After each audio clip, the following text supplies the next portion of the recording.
Good morning, नमस्कार, सुप्रभात, सत श्री अकाल और आदाब। दोस्तों, ये है आपका अपना प्रिय आरजे आदि कश्यप मुंबई का मानुस और आपके लिए लेकर आया है आपका मन पसंद प्रोग्राम पॉजिटिव कर्मा।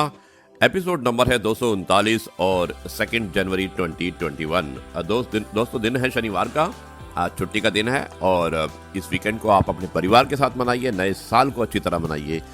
यही दुआएं हैं आरजे आदि मुंबई का मानुस की। ये प्रोग्राम मैं प्रस्तुत कर रहा हूँ गुवाहाटी से। दोस्तों, शब्द से खुशी और शब्द से गम, शब्द से पीड़ा और शब्द ही मरहम, शब्द भी गजब की चीज है, महके तो लगाओ और बहके तो खाओ। सुप्रभात दोस्तों। कुछ में सब कुछ देखने का गुण जिसको आता है, कुछ में सब कुछ देखने का गुण जिसको आता है, वो रंक होकर भी राजा हो जाता है। आपको नव वर्ष की एक बार से शुभकामनाएं। सोचा ना था कभी ऐसी दोस्ती होगी, सोचा ना था कभी ऐसी दोस्ती होगी, साथ मेरे आप जैसे लोगों की हस्ती होगी।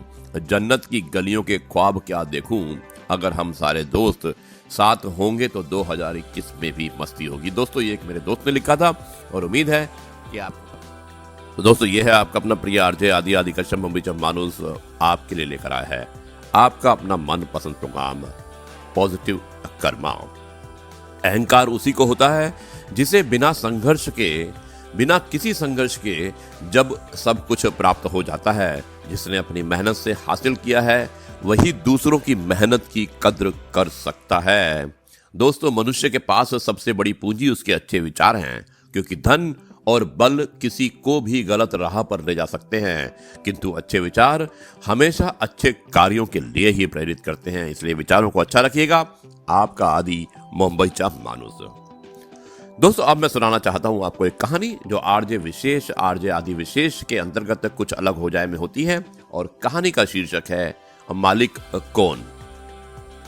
कहानी की शुरुआत होती है कुछ इस प्रकार। एक आदमी एक गाय को घर की ओर ले जा रहा था।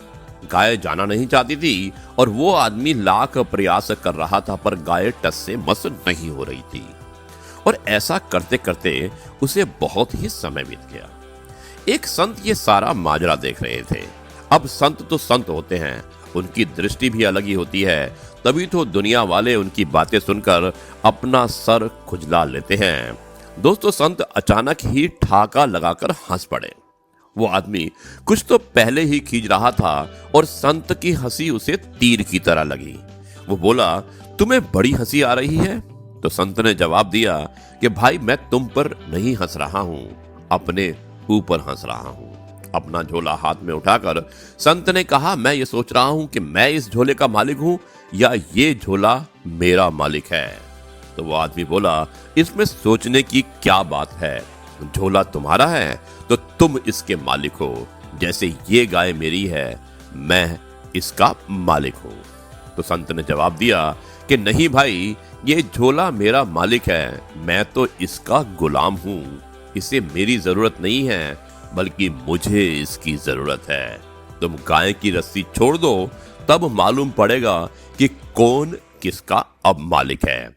जो पीछे रह गया वो उसका गुलाम।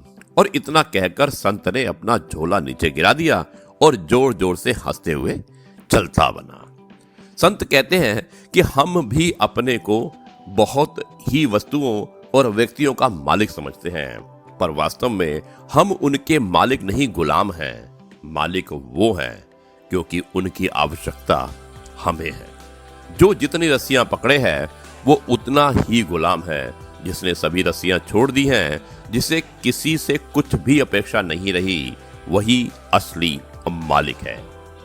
तो दोस्तों, इससे हमें यही शिक्षा मिलती है कि अपना जीवन उसके भरोसे रखिए जो सबका मालिक है। सदैव प्रसन्न रहिएगा, जो प्राप्त है वो पर्याप्त है। यह है आपका अपना प्रिय आरजे आदि कश्यप मुंबई का मानुस और आपके लिए लेकर आया था आपका मनपसंद प्रोग्राम पॉजिटिव कर्मा।